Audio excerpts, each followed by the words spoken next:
Lui, Baruch Hashem, il fait son travail. Boker Tov, on est Yom Rishon, dimanche. En français, on est le combien? Toi, t'es encore au 10. Ouais, Yallah. Le 18, non, on est le 20.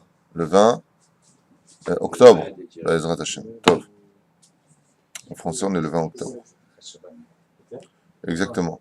Le 16 Mar Heshvan. On approche un Hanouka.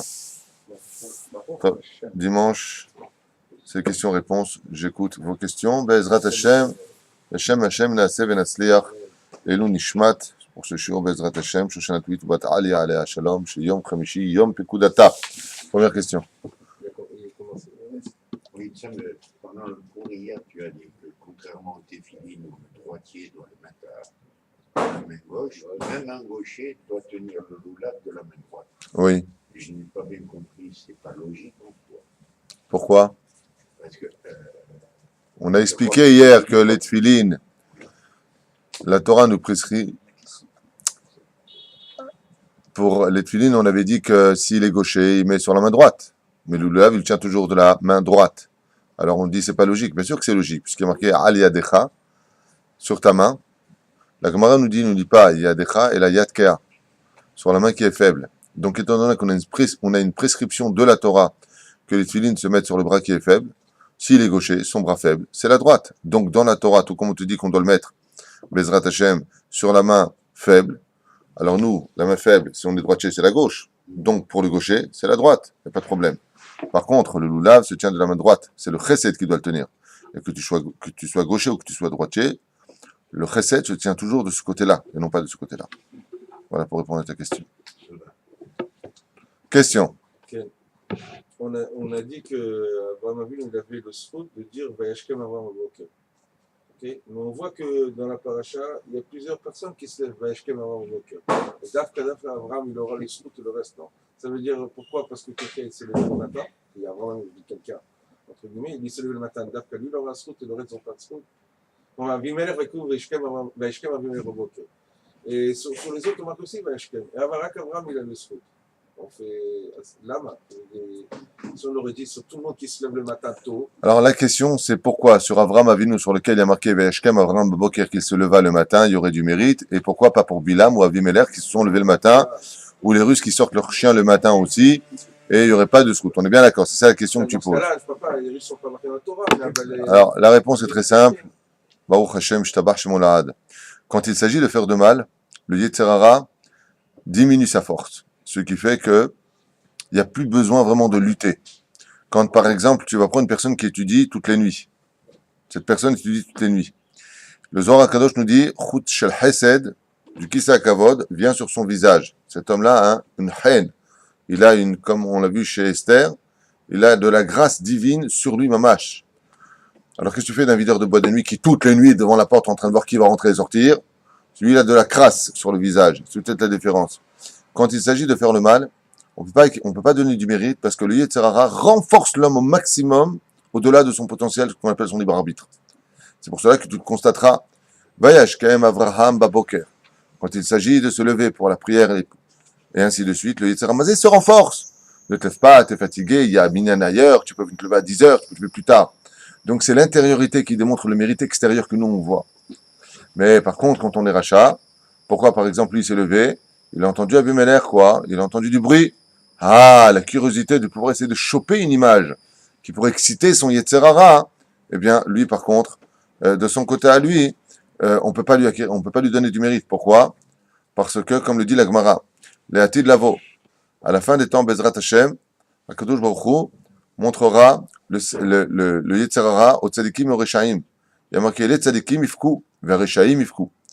Ils pleureront et ils pleureront. Il dit, que les Réchaim pleurent, je comprends. Mais pourquoi les Tzadikim pleureront? Il dit, Pashut Meod. Parce que Dieu, quand il va montrer le Yetzer Hara aux Tzadikim, ils vont voir une montagne aussi grosse que l'Himalaya. Ils vont dire quoi? C'est ça qu'on a réussi à surmonter. Mais quand ils montreront, quand Hachem va montrer le Yetzer Hara aux Réchaim, ils vont montrer un tout petit caillou de rien du tout. Et là, ils vont pleurer. Du coup, c'est ça qu'on n'a pas réussi à surmonter. C'est toute la différence. Ce qui fait qu'on ne peut pas donner du mérite à celui qui veut pour le match. Je donne un exemple complet. Tu dis à un homme, viens étudier de 2h à 3h du matin. Mais même pas en rêve, même pas en rêve. Je suis crevé, mais ça va pas ta tête. Mais tu vois un bon film, il n'y a aucun problème. Il n'y a aucun problème. Tout le monde se lève et on regarde et on parle, et en plus de ça, on joue les mecs qui n'ont pas envie de dormir. On le voyait à l'époque, le Rani de l'Olechem, quand on n'était pas religieux, jusqu'à 5h, on était en boîte de nuit, on se prenait pour des sardines, et après ça, on allait au café Joseph, jusqu'à 7h. Et après, quand on se levait, on va pas dormir maintenant, on voit encore un film.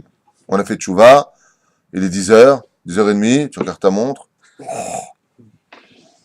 Tu comprends ce que je veux te dire? On peut pas donner le même mérite. Pour finir avec ta question, il y a marqué Troufa Kadma Lamaka, c'est le pérouge de Rachi à propos de Bilam. Quand Bilam s'est levé le matin pour maudire les enfants d'Israël, dans l'intérêt de le faire, Amalo Shoté, tu pêches, stupide personnage, Bar Kadamcha, Avram Avinu. Avram, il t'a déjà, comment dire, devancé. C'est-à-dire que Troufa Kadma Lamaka, si on devait trouver un srout, comme on l'a vu chez donc Bilam qui s'est levé le matin, malgré tout, il s'est levé pour servir le mal. Il y a le srout d'Avram qui nous protège. Donc, tu as préparé ton khamor, tu es monté dessus, tu es parti. Lui aussi, il a préparé son khamor. Le matin, il s'est levé, il est parti. Donc, oui, il l'a précédé. Mais la différence qu'il y a, c'est que lui, il aura un salaire pour cela, tandis que lui, il aura une punition pour cela. Madoua. Parce que tout comme on a des jambes pour nous emmener au Beth Midrash, à la synagogue, ces mêmes jambes peuvent nous emmener vers la prostitution et les boîtes de nuit et les pubim, pour faire perdre notre monde futur. Oui, à regarder des choses futiles, à perdre notre temps et ainsi de suite. Tu vois que ce sont exactement les mêmes éléments. C'est ce qu'il dit Hachem. Natati lecha et Torah, natati lecha et hayim, ve'et amavet. Ou bacharta b'haim. Je te donne la vie, je te donne la mort. Mais avec les mêmes éléments, les mêmes armes, tu devras choisir ton chemin. Si tu prends le bon, tu auras du mérite. Et si tu prends le mauvais, tu auras une punition. Mais malgré tout, c'est extraordinaire d'avoir fait ce qu'il a fait. Pourquoi? Parce que Akadosh Baruch Hu mekaper sachar ala adam kekut haseara. Malgré le fait que Bilam se soit levé le matin et qu'il se soit servi à Akadosh Baruch Hu de lui comme tremplin pour bénir les enfants d'Israël, il a eu le mérite que son nom reste dans la Torah. Ce qui fait que Bilam est un des noms cachés de Dieu. Mais c'est un sujet pour lui-même. Avant quoi qu'il advienne, on ne peut pas donner du mérite à une personne qui, les mains d'Avardomé, à quoi ça ressemble? Je te prends maintenant tel que tu es, je te mets un enfant de 2 ans. Tu le fous par terre, on ne va pas t'applaudir. Ça, c'est l'homme quand il est face à la Vera. Quand il est face à la Vera, il n'y a rien en lui qui l'empêche. Il y a une petite conscience qui l'appelle. Mais quand tu es face au mitzvot de la Torah, tu te sens retiré par quelque chose de très fort. Tu n'as pas envie. Et c'est ce qui fait le Yetzer Hara. C'est quand il t'a enlevé l'envie de le faire qu'il t'envoie le faire. C'est-à-dire, au lieu d'y aller dans la simcha, tu vas dans la tristesse. Combien de gens viennent le matin à la synagogue, dès qu'ils rentrent, comme ça. Pourquoi? Parce que le Yetzer Hara, il est saméach. Tu vois, quand je les envoie chez toi dans les mitzvot, comment ils viennent? Mais quand je les envoie pour faire des avérots, faire du lachon hara, des pets de café comme ça toute la journée, boire des cafés, critiquer l'un et l'autre, regarde comment ils sont en effervescence, regarde comment ils sont en joie, regarde comment ils se moquent, regarde comment ils rigolent. Et pourtant, c'est ce qu'il aurait voulu, Hachem. Dieu, il aurait voulu qu'on mette tout ça au service de la Torah. C'est pour cela que ce sont les mêmes éléments qui t'emmèneront vers la vie, et ce sont les mêmes éléments qui t'emmèneront vers la mort. C'est à toi de les diriger. On ne pourra jamais comparer quelqu'un qui fait une mitzvah dans son Yetzer Hara avec une personne qui fait une Avera. Comme on dit les Chachamim, un rachat n'a presque pas de Yetzer Hara. Seuls les tzadikim gumurim en ont beaucoup. Parce que jusqu'à la fin de leur vie, le Yetzer Hara ne se décourage jamais de les faire tomber. D'ailleurs, on dit de lui que c'est un des plus grands Breslev de l'histoire, le Yetzer Hara. Parce que chez lui, il n'y a jamais de Yehush. Il n'y a jamais de désespoir chez Yetzer Hara. Il attend toujours pour le faire tomber. Tandis que quand il y a un rachat, le Yetzer Hara, il ne s'en occupe pas lui-même, il donne un sous-fifre. On comprend? Voilà pourquoi. Une question, je vais poser. On sait que dans la Torah, en réalité, on ne dit pas des mots en plus. Maintenant, j'ai vu que dans la deuxième paracha, on passe dans la deuxième montée de la paracha, on passe une bonne partie à dire si on aurait trouvé 45 sadikim dans la ville de Sodome, alors on n'aurait pas détruit la ville. Après, on passe à 40, à 30, et après, on passe à 10. Pourquoi on ne passe pas directement de 45 à 10 au lieu de donner toute cette étape de 30 et des 20? Ok, alors la question c'est pourquoi est-ce qu'il y a des shlavim, on va dire comme ça, à savoir de 50 à 45 jusqu'à 40, ensuite 30, ensuite 20, ensuite 10 pour la ville de Sodome et Gomorrhe par rapport à Abraham. C'est ça la question.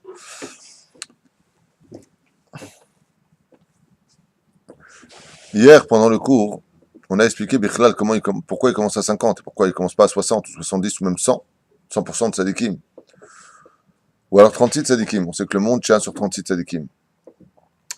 Le départ d'Avraham Avinu alav shalom résulte de la création du monde elle-même, comme c'est marqué dans le texte de la Torah, et il est marqué surtout dans le texte de Masechet Avot, dans la première Mishnah du 5e chapitre. Il est marqué là-bas, Ve'asara ma'amarim nivra olam.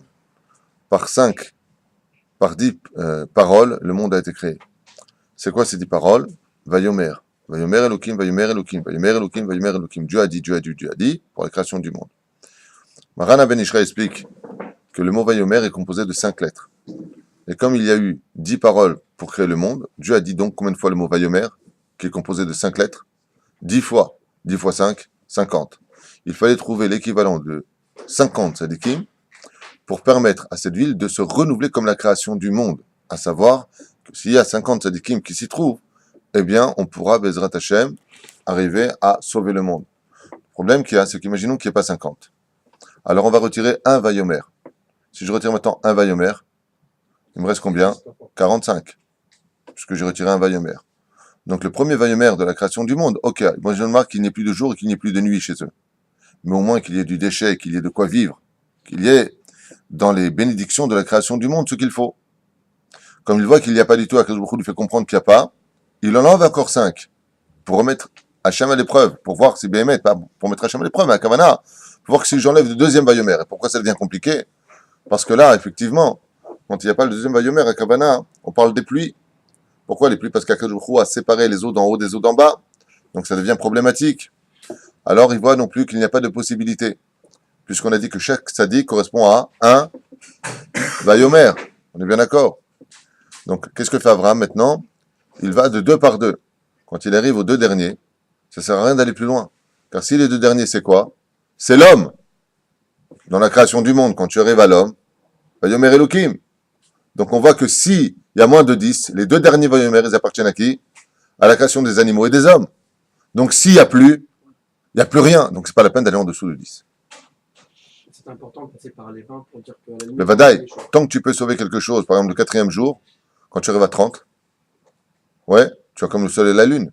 Et effectivement, si tu regardes bien Sodome et Gomorre, ce que ce pays en est advenu, c'est exactement le Tohu Vavohu dont parle la Torah. C'est la seule mer qui aujourd'hui a recouvert ces 5 régions, où d'ailleurs on dit souvent comment tu reconnais un arabe à la mer morte, c'est le seul qui pêche. Il n'y a pas de vie là-bas. Selon Rambam, il y a un poisson qui vit là-bas. Selon Rambam. Il y en a qui disent, Rambam il apporte de déotes, ceci étant dit, il dit que c'est Yam HaTichon, et il y a une dame qui dit que c'est Yam HaMelach. C'est le Chilazon, avec lequel on fait le fil bleu-azur. Il y a une dame qui dit que le Chilazon sort de Yam HaMelach. Mashma, qu'il y a une vie dans Yam HaMelach. Mais c'est quoi Tohu Vavohu? Il n'y a pas un endroit au monde plus désertique, plus chaotique que Yam HaMelach. C'est pas un escargot. Pardon? Mollusque. En français, c'est un mollusque. Comment il est, d'où il est. T'attends, ma chère va te montrer une belle photo comme ça. Voilà, c'était juste pour répondre à la question. Ah, pourquoi on dit à Abraham il est chesed, pourquoi il n'a pas prié pour l'autre aussi, pour sauver son neveu? Il prie pour les gens, il dit à Tzadikim, il prie pour eux. Mais il sait que son neveu il habite quand même là-bas, il n'a pas prié pour lui, pour le sauver. La question, c'est pourquoi il n'a pas prié pour Lot et il a fait mieux que ça, il est parti le sauver. C'est pas lui qui est parti, c'est Alors, les gens qui sont partis pour lui. je vais te dire une chose. Comme disait souvent Manitou à la Vachalom, tu peux faire tchouva à n'importe quel juif sur terre sauf un style de juif. Il y a un style de personnage, une caractéristique juive avec lesquels tu peux rien faire. Ce sont ce qu'on appelle les mauvaises foi. Quand quelqu'un est rempli de mauvaise foi, disait Manitou, tu prends tes affaires et tu t'en vas. C'est pour ça qu'il ne pourra jamais y avoir de paix entre Israël et les Arabes. Ce sont des gens de mauvaise foi. Bémet, c'est des gens de mauvaise foi. Comme on le voit ici avec le BR. C'est eux qui bouchent les BR, soi-disant j'ai pas vu, on a des témoins, non, c'est pas nous. Tu comprends ce que je veux te dire? Avec la mauvaise foi, tu peux rien. L'autre, c'est le symbole de la mauvaise foi. C'est le symbole de celui qui fait des matzot, qui sait les donner, mais qui ne reconnaît pas. Vous comprenez ce que je veux dire? Il sait la vérité, il la réfute. Tu comprends ce que je suis en train de te dire? Alors dans ce cas-là, tu vas me poser la question, maintenant je comprends pourquoi il prie pas pour lui, puisqu'il n'y a rien à faire. Ouais? Alors pourquoi il va le sauver? La question. Le fait. Sur ce, le Sefer Imrehen, il répond à cette question. Et il dit comme ça. Quand un voleur a la police qui le poursuit comme ça, qui le court derrière, quel est le dernier endroit d'après toi où la police penserait à aller le chercher? Au commissariat de police. On est bien d'accord. Imagine qu'un voleur, le FBI qui le court derrière, et lui, il arrive à rentrer dans la prison du FBI, il s'installe là-bas, il est mort de rire. Tu peux être certain que tout le FBI sera dans la rue, dans les villes en train de le chercher, mais que personne pensera aller en prison du FBI pour le chercher. C'est ce qu'a fait Avraham Avinu alav shalom. Avraham Avinu, quand il est sorti de Haran, et qu'il a vu Lot, n'oublie pas qu'il est prophète, c'est marqué noir sur blanc dans la paracha, qui ish navihu. Quand il voyait Lot, il avait un gros problème avec lui. Pourquoi il a pris après lui?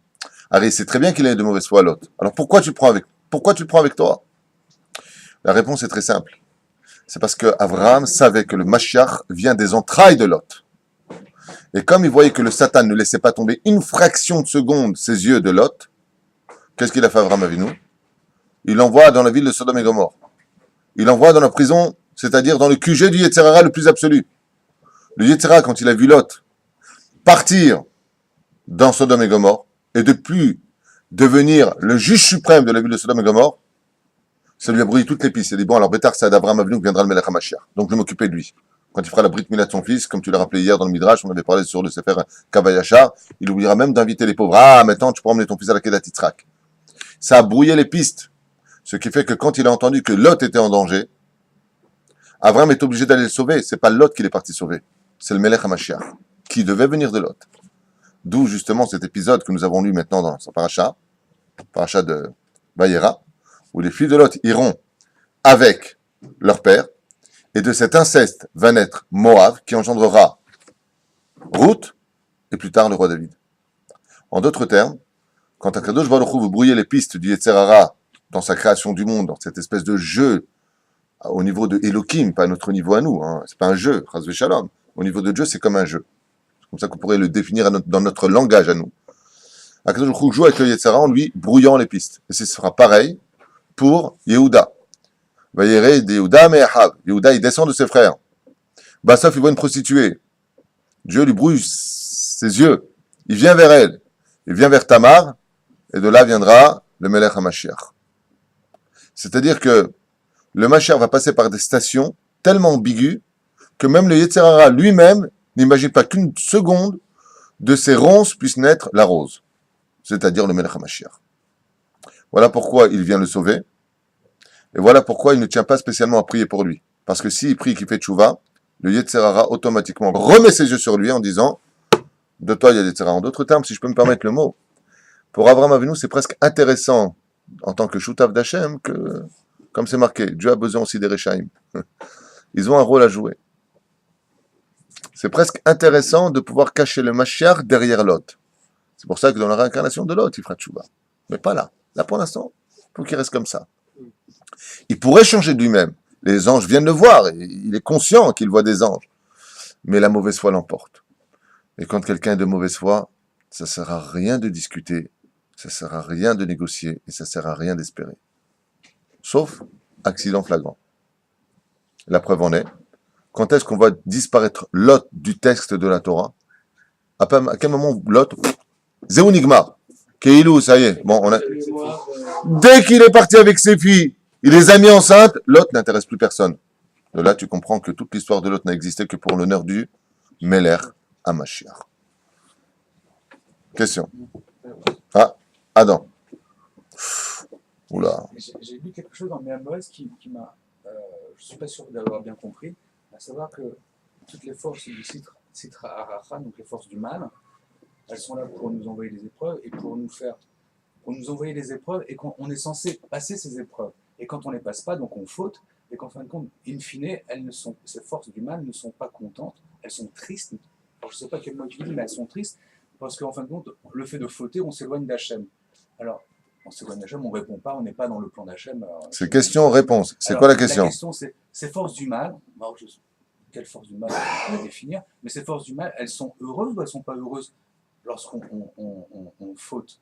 Ah, d'accord, je viens de comprendre la question. Ça fait plaisir. La question que tu viens de poser, mon cher et tendre ami, c'est de savoir si oui ou non, par rapport à des textes que tu aurais lus, est-ce que les forces du mal, donc le Yetzer Hara ou la Sitra Hara dite à proprement dit, est heureuse quand on réussit ou pas une épreuve. Dans la création du monde, l'ange le plus élevé de tous les anges, ce n'était pas Michael.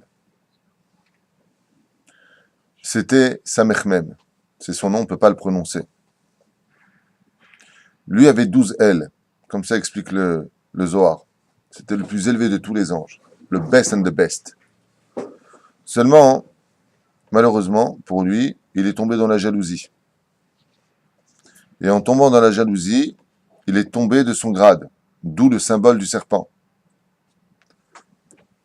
Mais dans son origine, le Yetzer Hara est donc le plus haut de tous les anges dans l'absolu, celui qui voit mieux que tout le monde, c'est pour ça qu'il n'est composé que de yeux, oui, 613 yeux face aux 613 mitzvot de la Torah, a été créé pour nous faire tomber. C'est-à-dire que dans son origine, il est serviteur d'Hachem, ou Mesharet et Hachem, mais il est aussi symbole de synonyme. Et c'est quoi le synonyme du Satan? Libre arbitre. Tu enlèves le Satan d'une personne, tu lui as retiré son libre arbitre. Donc il n'a plus de mérite. Donc quel est le tafkid du Satan, le but du Satan? L'ange du mal, pourquoi il est là? Pour donner du mérite à l'homme. Et j'irai encore plus loin que ça. Qui aurait le plus de mérite de se lever le matin? Celui qui n'a plus de problème de se lever le matin parce qu'il a compris la valeur de la prière, ou celui dont le Yetzer Hara ne le lâche jamais, mais qui se lève tous les matins? Vous avez compris. C'est évident. Celui qui a encore du combat à faire, et toute sa vie du combat à faire, comme dit la Chassidoute, quand est-ce que tu deviens un vrai Eved Hachem? Oui. C'est quand 2 heures d'études, c'est facile pour toi, que tu n'es plus un Eved Hachem. Mais si tu rajoutes 1 minute et que là c'est dur, toute ta Avodat Hachem va tenir sur 7 minutes qui va être difficile. Tu vas être au Beth Midrash pendant 4 heures. T'étudies, t'as pris l'habitude, pour toi c'est facile. Ne crois pas que là tu deviens un Eved Hachem. Mais étudie encore une demi-heure. Ah non, je peux plus là. C'est là qu'on voit que tu es un Eved Hachem. Donc le Yetzer Hara tiendra sur cette particule. Maintenant, cet ange-là, étant donné qu'il est synonyme de libre arbitre, et c'est sincèrement important de le comprendre. Heureusement qu'on a du Yetzer Hara, sinon on perd la notion du libre arbitre, on devient des anges, Yetzer Hara Tov Kulo. Alors ce Yetzer Hara, étant donné qu'il est symbole de libre arbitre chez nous, quand il voit un homme le gagner, il ne peut que le bénir. Et c'est ce qui se passera quand on verra Yaakov se battre contre l'ange de la mort, qui lui dit « Bénis-moi ». Il lui dit « Mais j'ai attendu jusqu'à maintenant de me battre contre toi pour chanter devant Hachem ». Car le Yetzer Hara est un serviteur fidèle d'Hachem. Et il aime Dieu. Seulement, il a été créé avec une nature aujourd'hui de jalousie. Et ça veut dire quoi de jalousie? Pourquoi est-ce que le Yetzer Hara nous fait tomber? Parce que lui voulait prendre la place d'Adam Rishon dans l'origine de la création du monde. Il dit, pourquoi tu fais bitul Torah? Alors maintenant, je vais t'emmener loin de là. Tu vois, Hachem, que j'avais raison? Il y a quelque chose, une trilogie dans cette histoire, entre l'homme, le créateur, l'homme et le Yetzer Hara. Donc, le créateur, l'homme et le Yetzer Hara. Le Yetzer Hara, quand il fait tomber un juif, il dit à Dieu, donc, tu vois que j'avais raison. Tu aurais dû me laisser, moi, être le premier homme de l'histoire, quand on revient à l'origine du serpent qui était jaloux d'Adam Rishon dans le jardin. Car le Satan chevauchait du Zohar Kadosh le serpent. Vous vous rappelez de cette histoire ensemble? Satan. Pardon? Je comprends pas l'histoire de jalousie. Quand tu connaîtras Dieu, tu verras qu'on devient très jaloux et très vite. Si un jour, Bezrat Hashem, tu as un éveil comme ça, tu as remarqué que tous ceux qui sont morts cliniques, qui ont vu des choses, ils reviennent. Le lendemain, ils ont la barbe, les péotes, et ils étudient jusqu'à la fin de leur vie. Ils sont là, ils font des séminaires, ils tournent dans le monde entier. Vous savez pas ce que vous... Pourquoi? C'est la connaissance. Le Yetzer Hara, il a la connaissance de Dieu. Mais il a aussi la connaissance de ce qui attend celui qui ne fait pas la volonté de Dieu. Donc, le Vadaï qu'il est jaloux. Comme c'est marqué dans le Zohar Kadosh. Pourquoi on appelle ça le Beta Almin? Pourquoi un Kohen ne peut pas rentrer? Parce que tous les démons de la terre viennent sentir, embrasser, lécher, il y a marqué exactement le corps du juif, qui a mis cette filine comme ça, il y a de la Gdusha. Ils viennent, ça sent bon, ça sent le parfum des mitzvot. Ils ne peuvent pas le faire, eux. C'est pour cela qu'ils peuvent devenir les pires ennemis de celui qui ne fait pas la Torah. Et les meilleurs amis de ceux qui font la Torah. Prenons un exemple. Gemara. Rabbi Shimon Bar Yochai, convoqué par l'empereur de Rome. L'empereur de Rome veut mettre à l'épreuve le sage d'Israël. Préparez-lui un bain. Ouais, à 120 degrés. Rabbi Shimon Bar Yochai, de loin, il voit de la fumée qui sort du bain là-bas. Il lui dit, non, avant de se présenter chez nous, on a un minag. On va d'abord dans les bains. Pas de problème. Qui l'envoie? Un Shindalet. Et pourquoi Shindalet il écoute? Shindalet c'est Babaou. Ah! Non! Tu fais Torah au mitzvot, je suis à ton service, mon ami. Quand le décret de l'empereur a voulu exterminer le peuple d'Israël, qu'est-ce qu'il a fait Rabbi Shimon Bar Yochai? Il n'a pas envoyé un ange. Un Shindalet, Babaouja, il lui a dit, rentre chez la fille de l'empereur, rends-la folle. Et la fille de l'empereur, comme ça pendant des heures. L'empereur fait un décret. Celui qui sauvera ma fille, ce qui me demandera, je le ferai. Rabbi Shimon il arrive devant la fille, il dit bon, elle dégage. Oui, maître. Il dégage, la fille elle sort, elle est bien. Qu'est-ce que tu veux? Fais pas de mal à mon peuple. D'accord. Donc tu vois bien que les forces du mal, en réalité, ont un but de faire tomber l'homme. Comme on voit avec Rabbi Matthias ben Harash, qui s'est crevé les deux yeux. Le Satan lui a dit, ouais, mais lui, c'est normal, tu l'as pas vraiment mis à l'épreuve. Vous voyez bien que c'est une question de libre arbitre. Augmentons sa puissance de libre arbitre. Laisse-moi me prendre l'apparence d'une femme irrésistible, comme celle prescrite dans la Torah. Tubal Caïn, Achot Tubal Caïn. Ouais. Rabbi Matthias ben Harash, tac, qui se crève les deux yeux. Et à ce moment-là, qu'est-ce qui a marqué? Qui était mes voiles? Qui a fait, qui? Le Satan lui-même. Alors il lui a dit, non, ne me rends pas les yeux. Il dit, non, mais je te promets un truc, je te mets plus à l'épreuve. Donc tu vois bien que Satan s'est mis à mettre à l'épreuve. Donc si tu arrives à le battre, le Yetzer Hara, c'est comme le karaté. Tu te prends une triha, qu'est-ce que tu fais après une fois que tu t'es levé? Je reconnais, t'es plus fort. Le Yetzer Hara a un amour particulier pour celui qui est capable de le battre. Et plus que cela encore, quand il vient le prendre, il vient le prendre avec amour. Il vient le prendre avec les éloges. Vous comprenez ce que je veux dire? Car tous sont des serviteurs de Dieu, contrairement à la théologie chrétienne, qui voit le Satan comme étant complètement à l'envers. Le Satan et les forces du mal ne sont rien d'autre que des anges qui ont été mis à la disposition de l'homme. Trop l'utiliser, c'est tomber dans ses mains, donc tu deviens son esclave. L'utiliser avec mesure, comme par exemple ta femme qui revient du mikvé, t'as pas dit etc. Tu vois pour toi un bout de chair qui passe. Son etc. va commencer un petit peu à te... Le Yetzerara à dose prescrite, c'est comme un vaccin. Tu mets ce qu'il faut, tu as l'antidote. Pour pas avoir la polio, qu'est-ce que tu mets? La polio. Comment tu soignes quelqu'un qui a été piqué par un serpent? Avec du venin. C'est-à-dire que c'est avec le feu qu'on bat le feu. Mais la seule différence qu'il y a, c'est que la Torah et le Moussar va t'apprendre à maintenir ton Yetzerara en selle. Je m'explique clairement. La colère est strictement interdite. Qui provoque la colère? Le Yetzerara, qui est l'Ovedavodazaram, donc tu as écouté ton Yetzerara. Pourtant, c'est marqué à maintes et maintes reprises combien les tzadikim sont mis en colère. Le plus coléreux de Havot, c'était qui? Yaakov et nous. Yaakov. Il s'est mis en colère. Betiten emet le Yaakov. Atahat elokim anochi. Waouh. À se demander si c'est marocain. Ouais, c'est une blague. Lama, il était marocain, il dit lui. Pourquoi tu dis ça? Parce que Yaakov et nous, il savait tenir son Yetzerara. Yachar El, il a battu son Yetzerara. Ça met des moments où il faut se mettre en colère. Tu comprends? Mais se mettre en colère avec mesure, pas au-delà de. C'est-à-dire pas à ce point de casser des choses, d'insulter, de blesser, de toucher. D'accord? Quand quelqu'un, un jour, il a vu l'homme échané, quelqu'un faire une avéra, il s'est mis à hurler. Ah, comment tu peux faire une chose pareille? Pourquoi tu cries, tu fais Avodazara? Non, j'ai mal pour toi. Comment tu peux faire telle et telle avéra? J'ai mal, mon fils. Tu comprends ce que je veux te dire? Elles sont tristes ou elles sont heureuses quand on tombe, alors ces forces-là? Les forces du mal sont remplies d'admiration quand on a réussi à les vaincre. C'est clair? C'est la réponse. Elles sont tristes ou elles sont heureuses? Je viens de te répondre. Elles sautent de joie quand tu les bats. Okay. Les forces du mal, quand tu arrives à les vaincre, sont remplies d'admiration. Comme par exemple, on nous raconte que Rabbi Yohanan est rentré un jour avec sa Havruta dans une rue de prostituée. Non, c'est pas Rabbi Yohanan. Si, c'est Rabbi Yohanan, je ne me rappelle plus. Peu importe. D'accord? Il y a deux Amoraïm qui rentrent dans une rue de prostituée. En général, qu'est-ce que veut une fille légère? Prendre le meilleur. Qu'est-ce qui s'est passé dès qu'ils sont rentrés dans la rue? Elles sont toutes couvertes et rentrées à l'intérieur de leur demeure. Pourquoi? Parce que la doucha du tzaddik était très grande. Donc tu vois ici que la sitra hara, et sache une chose, il n'y a pas plus de démons autour d'une prostituée dans le monde qu'autour d'une prostituée. Là où il y a du zera levatala, là où il y a de la znout, il y a le summum de la sitra hara.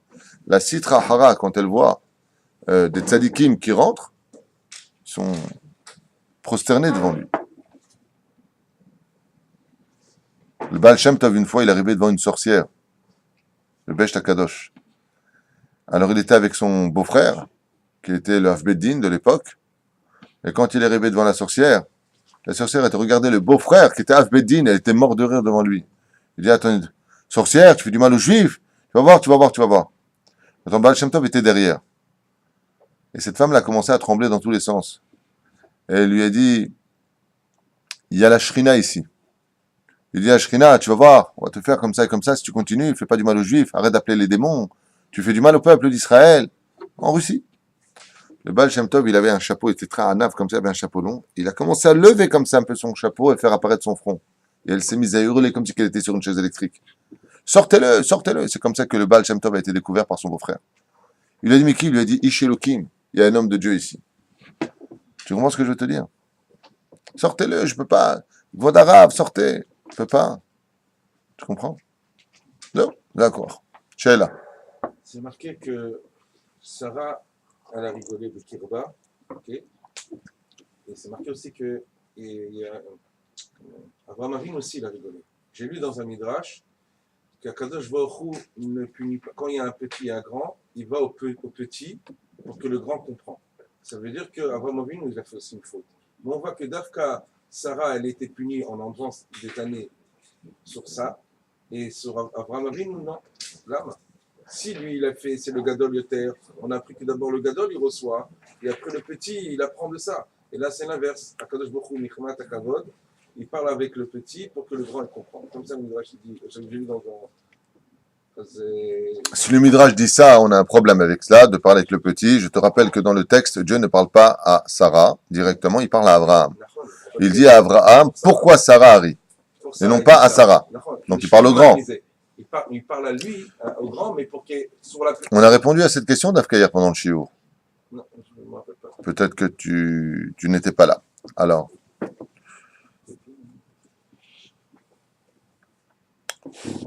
Batitzrak Sarah Bekirba. Donc la question c'est pourquoi en fin de compte Sarah est punie parce qu'elle rigole, tandis que Abraham, lui, n'est pas puni. C'est plus ou moins ça ta question? Ouais. Bon, non, c'est juste pour comprendre. La question d'abord, est-ce qu'il a fauté, Michel? Qui? Abraham. Non. Parce que, Non. Alors, Non. Je vais vous montrer dans le livre ce qu'ils disent, je ne sais pas quel Tana qui dit au Amora qui dit ça, qu'il avait aussi fauté dans la même chose, à Valdavka, parce que... Mais lui, pourquoi il n'a pas été puni? Voilà. C'est la question. Je vais y répondre. Rashi répond d'Afka à ta question. Mina Shamaim. Abraham rigole le premier, tu as remarqué? Seulement ce qui fait rire Abraham, c'est quoi? Moi, Zaken, je vais avoir un enfant maintenant? Ça fait rire, comme c'est marqué dans le Télim.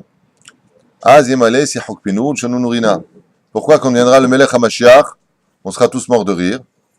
Parce que quand tu auras Triat HaMetim, si le père qui est mort à 20 ans, il a laissé un fils qui est mort à 90 ans, mais qu'à la fin des temps, quand viendra Mashiach, le fils de 90 ans, il verra son père qu'à 20 ans en disant « Papa! Papa !» Tu comprends? Il y aura de quoi rire. C'est ce qu'il dit à Abraham Avinu. Ouais, j'ai 100 ans, tu me proposes un fils. C'est marrant d'avoir un petit vieux... tu vois ce que je veux te dire? Ça fait presque une blague. Donc chez Abraham Avinu, c'est le côté humour qui a été un petit peu froissé dans l'histoire. Tandis que chez Sarah, il s'est passé quelque chose de différent. C'est que ce qui permet à une femme de savoir si oui ou non elle peut encore avoir des enfants, c'est son cycle, quand elle a ses règles. Et là, Sarah, la Torah nous dit qu'elle n'avait plus ses règles. Donc quand je lui ai annoncé qu'elle aurait un enfant, Rachid dit, tout de suite sont revenues ses règles. Elle a senti le frisson, elle a vu que d'elle, maintenant, le cycle de la vie revenait de reprendre. Et seulement après, elle a ri. Donc, Mashma Mikal, d'ici on voit quoi? Qu'elle a vécu le miracle, donc pourquoi tu étais déjà en train de rire? Ça veut dire quoi? Tu as un problème d'émouna. Les mains d'Avernomé, quoi ça ressemble? Un homme vient voir une autre personne et lui dit, tu peux me prêter 100 000 $? La personne sort 100 000 $ et lui tend ses 100 000 $. Et l'autre se met à rire. Quoi, vraiment, tu vas me donner? Ils sont devant toi, pourquoi tu me fais ça? Je t'ai fait le miracle avant que tu ris. Ce qui ne fut pas le cas d'Abraham. C'est pour cela qu'Abraham ne sera pas puni. Parce que lui n'a pas eu de signe de miracle. Ushmi Hashem lo nodat ilahem. Tandis que toi, Sarah, tu as ri. Et si tu veux savoir sur quoi rit Sarah, le Midrashim il dit, elle a simplement ri, pas que pour elle. Elle a regardé son mari aussi. Genre, mon mari va me faire un gosse maintenant. Le texte a changé, on a fait sur elle et pas sur le... Exactement. C'est pour cela que Sarah sera punie, parce que Sarah a vécu le miracle avant de rire, tandis que Abraham, hein, c'est dur quand même. Non, c'est normal qu'elle rit, parce qu'elle est vieille, il est vieux. C'est normal qu'ils rient, ils sont vieux. Un tas de sodek. C'est pour cela qu'à leur niveau à eux, c'est pris comme étant une faute. Si c'était toi qui avais ri ou moi qui avais ri, Joe aurait ri avec nous. Mais à son niveau à elle, qui est prophétesse, Et je tiens à faire une parenthèse très importante pour vos questions. Quoi que vous écoutiez comme explication sur toutes vos questions, que ce soit du pshat au sod, le plus profond de ce qu'on pourrait comprendre, on est à des milliards d'années-lumière de vraies réponses. C'était des réponses qui éclaireront parfaitement notre esprit. Sachez-le. Parce que tout ce que je peux étudier jusqu'à aujourd'hui avec l'aide d'Hachem, et ce que j'entends de droite et de gauche, c'est merveilleux. Mais la Torah éternelle a été écrite par Dieu. Donc il se passe des choses qui sont beaucoup plus profondes. Qu'on n'ait pas une fraction de seconde au niveau du pshat que Sarah et Menou, Aléa Shalom, ne savait pas qu'elle allait avoir un fils depuis sa naissance, qu'elle savait très bien qu'elle serait la femme d'Israël. Et comme je vous l'ai dit tout à l'heure, hier, pourquoi est-ce qu'Abraham n'a pas fait en sorte de libérer Sarah et Menou, comme il a libéré Lot? Parce que d'un commun accord, Sarah savait très bien qu'elle représentait les deux premiers Beth Amikdash, et que pour alléger les souffrances du peuple d'Israël pendant la destruction de ces deux temples, elle a accepté l'humiliation d'être prisonnière chez Pharaon et chez Abimelech. Donc, il savait très bien la Tidlavo qui aurait le Beth Amikdash, elle savait très bien que c'est les enfants d'Israël qui viendraient de ses entrailles. Donc, mettez-vous à l'aise. Vous n'avez que des bribes d'explications du vrai sens de la Torah la plus profonde. On est encore loin de tout cela. Ça continue dans la même question, parce qu'on venait de dire qu'elle était Névia, elle était Névia et lui était Navi, et en sachant très bien... Donc, eux, son avis, et nous, on est Navet, tu vois la différence. Et alors, c'est que Sarah lui dit, jette-moi cet enfant, Ismaël, je ne veux pas avoir à côté de mon fils. Et Abraham, il a un doute avec ça. Et Akadosh Baruch Hu, il est obligé de lui dire, écoute ta femme. Mais il sait très bien qu'il est Navi, que Ismaël, il va faire du mal. Ishmaël, il va faire du mal aux enfants d'Israël. Il va faire, même les malachim vont voir Akadosh Baruch Hu pour lui dire ça. Mais lui, il est déjà beaucoup plus vieux dans ce temps-là. Ça veut dire, déjà, il ne veut pas revenir au Betchouva. C'est un enfant qui fait que des problèmes. Et quand même, il ne fait rien pour arrêter. Il sait bien que ça va faire du mal à ses enfants beaucoup plus tard. Même si c'est son enfant. Donc toi, tu dis que comme Abraham, lui, il est prophète, il savait très bien que Ishmaël ferait du mal à sa descendance personnelle. Mais je te rappelle qu'Abraham, il est aussi le père de Ishmaël. Donc quand tu parles de descendance, il parle de descendance dans les deux sens. Karnen bintra lequel, Ichidecha lequel, Asherafta lequel. Donc tu vois bien qu'il y a une espèce de compétition. Je voudrais juste finir pour ta réponse, pour au moins ta question, pour savoir si je l'ai bien compris. C'est pourquoi Abraham ne fait rien alors qu'il sait aussi l'avenir par rapport à Ishmaël, qui jusqu'à aujourd'hui nous casse les pieds en rediscutant la terre d'Israël, alors que noir sur blanc, il a renvoyé Ishmaël en lui donnant ce qu'il avait lui donné. Même les enfants de Keturah, dans le 25e chapitre, on le voit dans la Torah, des 6 enfants de Keturah, on verra la semaine prochaine. Oui, il les renvoie avec des cadeaux et nous sommes, les enfants d'Israël, les seuls héritiers, selon le texte de la Torah, bien sûr. Et dans la vie, on le voit aussi. Hein, parce que Rachid dit aussi, il ne voulait pas lui donner de l'argent et il ne lui a donné que de l'eau. De l'eau et du pain, s'il dégage, il le détestait. D'accord. Il n'aimait pas. Là, tu passes sur un autre domaine. Je voudrais d'abord me concentrer sur la question que tu avais posée. Non, c'est pas la même chose. Toi, tu es en train de dire pourquoi il ne laissait pas, pourquoi il veut le garder, et ainsi de suite. Après, et maintenant, tu parles ça, au côté qu'il ne fait pas de chouva, donc il le renvoie. Non, alors, j'ai pas dit ça. J'ai dit que alors juste un instant. Essaie de poser une question, parce que là, je te dis que c'est 2 questions et tu me dis non. Alors, j'ai un problème. Il sait que ce personnage, ce fils-là, c'est un fils qui va faire du mal à la vraie vérité, à la vraie descente, comme c'est un avis qui voit beaucoup. Donc ça, j'ai bien compris. C'est une question. Voilà. Alors pourquoi il ne fait rien pour éviter ces choses-là? Ça veut dire donc tu vois bien qu'après, il le renvoie avec juste de l'eau et du pain, s'il va crever, comme le dit Rachi. Donc c'est 2 questions. Pourquoi d'un côté, il ne fait rien, il veut le garder? Pourquoi de l'autre côté, on nous apprend qu'il le déteste et qu'il le renvoie avec de quoi mourir dans le désert? Donc tu vois bien que c'est 2 questions. Très bien. Non, c'est important que tu comprennes ce que tu dis pour qu'on puisse y répondre, pour que tu puisses comprendre la réponse. Alors, il lui donne de l'eau, c'est marqué qu'il a donné de l'eau, il savait que ça n'allait pas finir, mais qu'il y a j'ai compris, je vais te répondre. Je vais te répondre.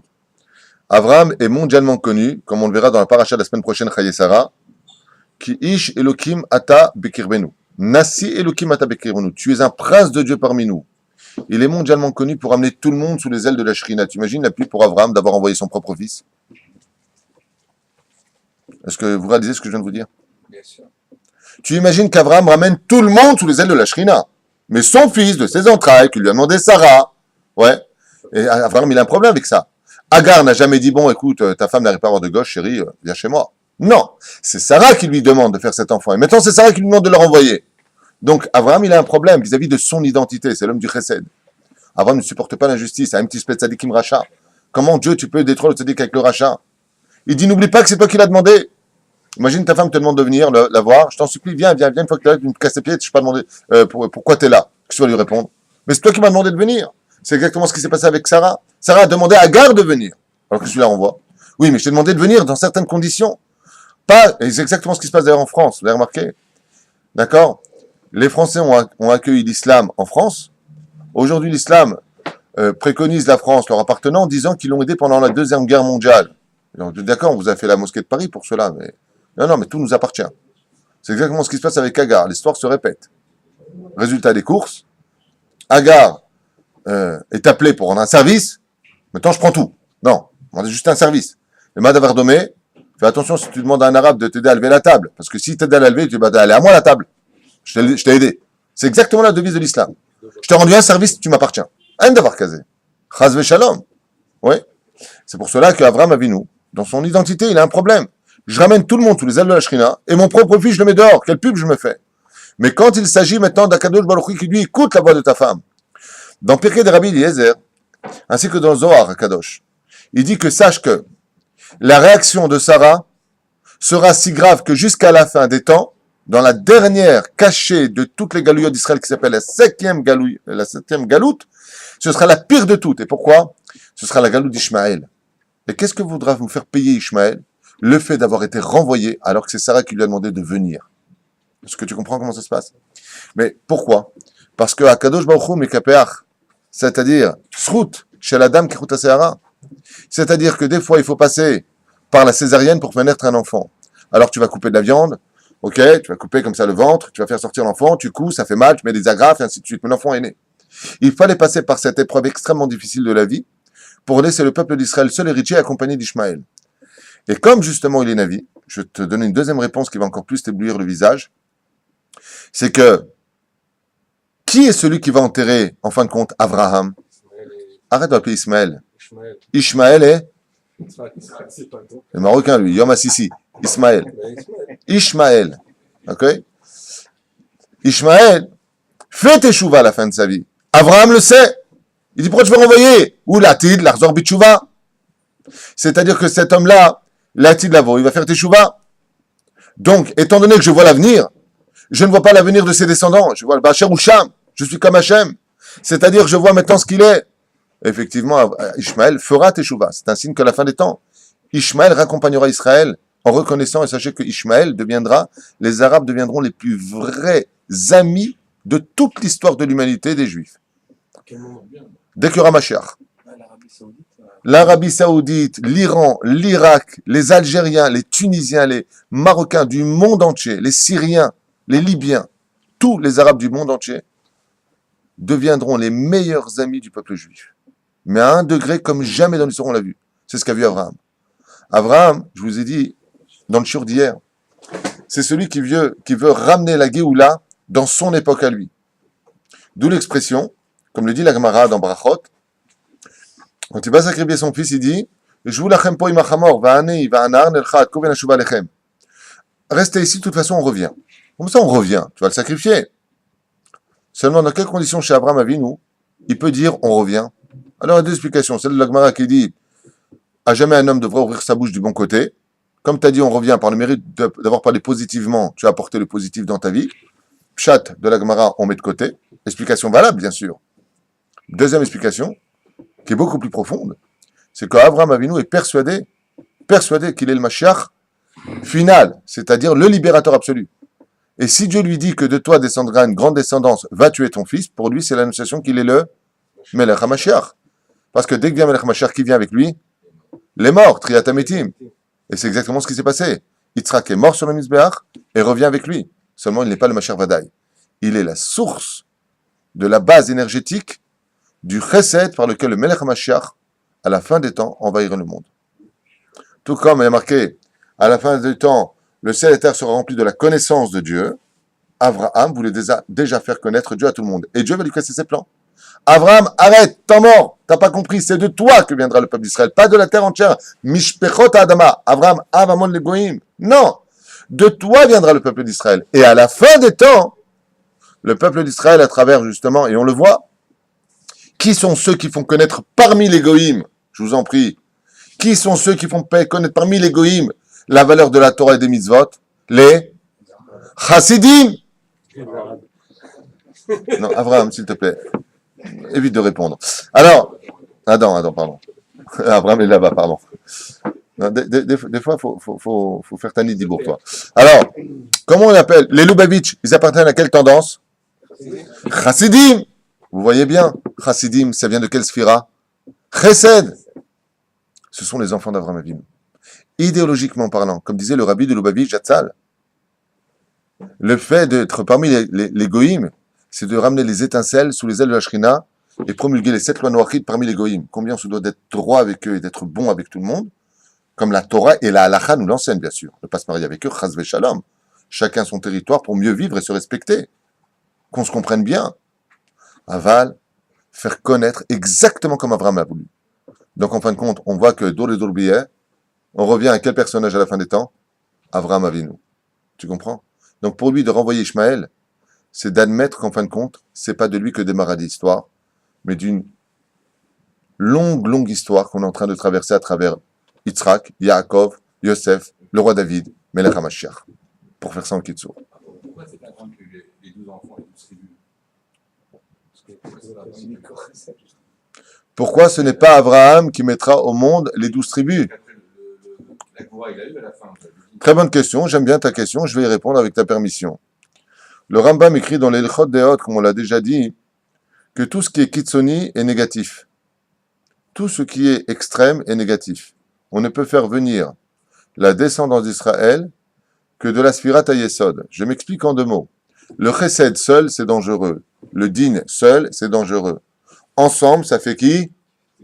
Tiferet, c'est-à-dire l'harmonie des deux, créer la... Alors, on va voir ce que ça donne dans les Sfirot.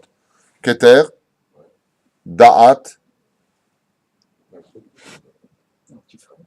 Tiferet, l'harmonie, donc Yaakov, et ensuite, Yesod, la Brit Mila. Avec quoi on fait des enfants? Avec la Brit Mila, à moins que tu sois mutant. Ouais. Et ensuite, tu as quoi? Malchut, qui est la Brit Mila en elle-même. Donc, il fallait que Yaakov engendre Yosef pour créer les enfants d'Israël. Vous venez de comprendre? Pourquoi ça ne peut pas être lui? Parce que lui, il est sur le côté, il n'est pas sur le chemin de Tiferet. Qui est le seul personnage qui n'a pas eu de problème du tout pour avoir des enfants? Qui?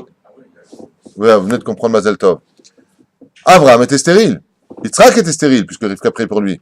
Mais Yaakov, il n'y a jamais dit de lui qu'il était stérile. Mais il ne peut pas être stérile parce qu'il est dans le chemin de Sfirat HaYesod. Donc lui, même à 86 ans, ouais, 85 ans, 86 ans, là où il aura son fils, Reuven, eh bien, on voit que Baruch Hashem, 84 ans, je crois. Enfin, peu importe. On voit. Mais ces femmes sont stériles. Ces femmes sont stériles, mais elles sont vite récupérées. C'est dans le sens où Rachel va être vraiment stérile. Léa, ça va vite.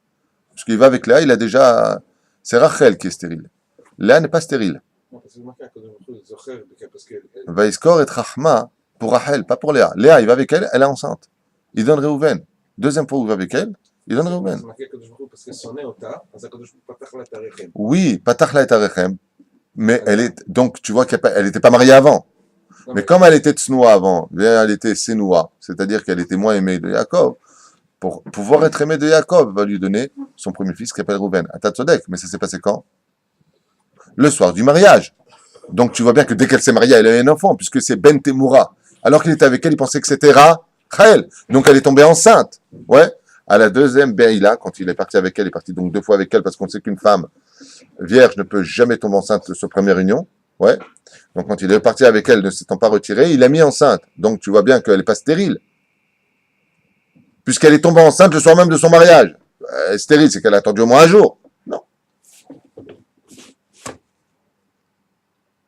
C'est ça. Zéro. Aval Rachel, oui, était stérile. Mais pourquoi Rachel était stérile? C'est un non-sujet. On verra ça Blinéder en son temps. Zéro. Sixième thème. Il vous reste 5 minutes. Encore une dernière question. Adam, juste, si ça ne te dérange pas, sans floriture. Question-réponse. Est-ce que les Neshamot rigolent? Oui, elle se marre. Ouais. La question d'Adam, c'était est-ce que les Neshamot rigolent? Ouais, mais quand elles sont au Gan Eden et quand elles entendent tes questions, par exemple, là, je suis sûr qu'elles sont mortes de rire. Bien. J'en connais un petit peu avec ça parce que, à la fin, quand même, Abraham, on a vu qu'il y a fait l'harmonie, justement, entre le Chesed et la Géboura. Attends juste un instant. Tu connais un petit peu? On voit quand même qu'Abraham, à la fin, il a réussi à faire l'harmonie entre le Chesed et la Géboura. Il a réussi à trouver juste. Oui, mais pour lui-même. Pour lui-même, donc il s'est construit lui-même, mais pas pour construire les autres. Et son enfant était déjà né. Tu comprends? Non. Là, tu apprendras une règle. Quand tu veux construire les autres, d'abord tu te construis toi-même. Et malheureusement, c'est pas ce qui se passe. Très souvent, les gens qui sont les plus au bord du suicide sont là en train de refaire la psychologie des autres.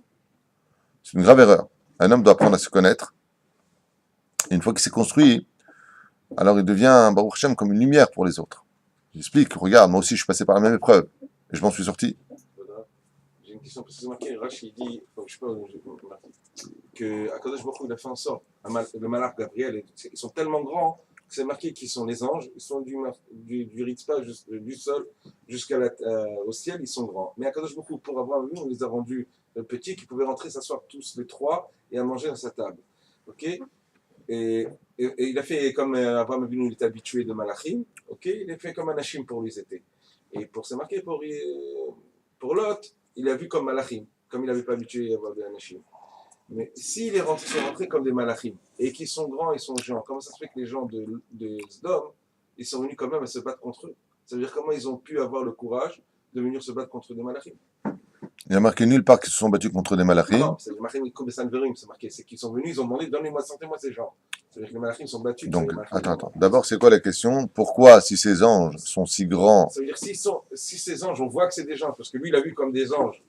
Comment ça se fait que les gens de Lot, ils n'avaient aucune peur des anges? Alors, des hommes, je veux dire. d'abord, les habitants de Sodome et Gomorre ne se sont pas battus contre les malachim. Ils sont sortis et les ont rendus directement aveugles. Il n'y a pas eu de combat, hein. Il n'y a pas eu de Mawoshigeri ni de Kakatogeri entre les anges et les habitants de Sodome et Amora. Mais il y a marqué tout simplement que quand ils étaient à l'intérieur, Lot a proposé ses deux filles, regardez le personnage, on ne peut plus immoral, en disant voilà, prenez-les, parce que les habitants de Sodome, qui portent bien son nom, ont dit vous avez des invités, on voudrait bien les essayer. Vous voyez ce que je veux dire? Regardez de quoi est-ce qu'on parle. Ouais. Et qu'est-ce qui est tombé sur ça? Le sel et l'eau bouillante. Ouais. Résultat des courses, les anges sont sortis pour récupérer Lot parce que Lot a été fracassé par eux. C'est dans le texte de la Torah. Ils ont blessé Lot. Ils ont pris leurs mains, il y a marqué, ils ont rentré l'autre, ils sont sortis. Dès qu'ils sont sortis, ils les ont rendus aveugles. Il n'y a pas eu de combat. Donc, elle est où ta question? Non, je veux au combat, j'ai dit comment ils n'ont pas eu peur des malachim. Bah, ils avaient plus en plus, je dois avoir peur puisqu'ils ont été directement aveuglés. Ils étaient comme ça. Et bien sûr qu'ils ont peur. Donc, elle est où la question? Non, moi j'ai compris que les malachim, dans la question, c'est que je vois que Rachidi, il a reconnu tout ce que c'est des malachim. Oui, pour lui, il a reconnu. Pourquoi? Parce que c'est des malachim. Pourquoi? Pour te montrer qui était l'autre. S'il avait vu des hommes, il les aurait pas accueillis. Voilà. C'est parce qu'il a vu des anges qu'il les a accueillis en disant ah, je suis comme Abraham Avinu. Si les gens me font honneur, donc je suis un grand. Donc à la limite, il était presque intéressé qu'on voit, que regardez, qui vient me voir des cieux. Je suis l'homme le plus immoral de cette génération et de qui plus est maintenant on vient me voir des cieux. Donc je suis un homme important comme Bilam. C'est ce qui l'intéressait. Mais s'ils étaient venus vraiment comme des clochards, ils n'auraient pas accueilli.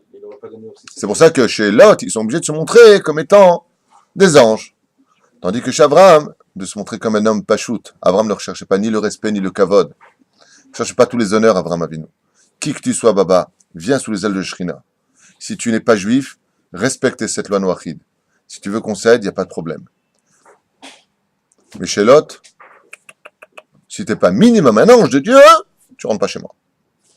On voit un peu qui étaient les habitants de Sodome et Gomorrhe. Comme on l'a dit hier, la raison essentielle pour laquelle les habitants de Sodome et Amora ne voulaient surtout pas d'invités, c'est parce que les invités peuvent faire des réflexions. Et eux ne voulaient aucune chance de faire teshuva. Ne me dis pas ce que j'ai à faire, ne me dis pas si c'est bien ou pas bien. On fait ce qu'on veut. On viole, on coupe, on tue, on est homosexuel, on vole les uns et les autres, comme la fille de Lot, Yehudit, qui a été enduite de miel et bouffée par les abeilles, et son cri est monté jusqu'à Dieu, et tout le monde regarde le spectacle parce qu'elle a osé faire une tzedaka en donnant un morceau de pain à un pauvre.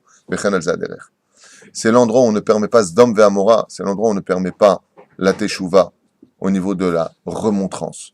De là, on verra dans cette génération que tout celui qui se comporte comme cela, qui ne supporte pas les remontrances des sages de la Torah, c'est un Gilgul de Sdom ve'Amora. Puisque c'est exactement ce que dit le texte de la Torah. Pourquoi ils ne voulaient pas les inviter? Parce que les invités auraient pu leur dire, c'est pas gentil comment tu me reçois. Tu me reçois comme ça, tu me jettes. Comme ça, tu me donnes du pain rassis. Comme ça, comme ça. Non. Pas d'invités ici. Écoute, les invités sont là pour nous servir. Tandis que quand on est chez Abraham, on sert les invités. Bon, on voit bien que quand il y avait des chances morales là-bas, sur le Gomorrhe, pourquoi on n'avait pas touché alors quand même? Comment quoi? Pourquoi on n'avait pas Poshlim. Ah, après c'est appelé. C'est marqué après. On avait expliqué pourquoi au début Khataïm, parce que eux ils voulaient pas se mêler des plans divins en disant si t'es pauvre, t'as qu'à crever, c'est pas mon problème, moi je me mêle pas des affaires de Dieu. Mais après c'est marqué Avon, il passe à un deuxième degré dans le texte de la Torah, on passe de On avait vu ça. Khatatam à Voilà. Avonam. Donc ils ont augmenté leur domaine en disant en fin de compte, leur vraie caractéristique, c'était qu'en réalité, c'est pas qu'ils voulaient pas se mêler de l'idéologie divine, hein, la Sot Tzedaka Mishpat, mais c'était vraiment des gens qui utilisaient les revers de la Torah dans certains domaines bien précis pour leur vice personnel et leur méchanceté, vraiment circulant dans leur sang et dans leurs veines. Lo aleinu velo alechem. La haine, comme le dit la Gemara, celui qui donne dans l'intérêt de recevoir, Zoï mida benonit, Zoï sdom ve'amora. Tout celui qui donne dans l'intérêt de recevoir et qui n'est pas capable de donner sans rien attendre de l'autre, tu peux être certain que lui aussi, il a du sang de sdom ve'amora dans les veines. Baruch Adonai leolam amen, ve amen.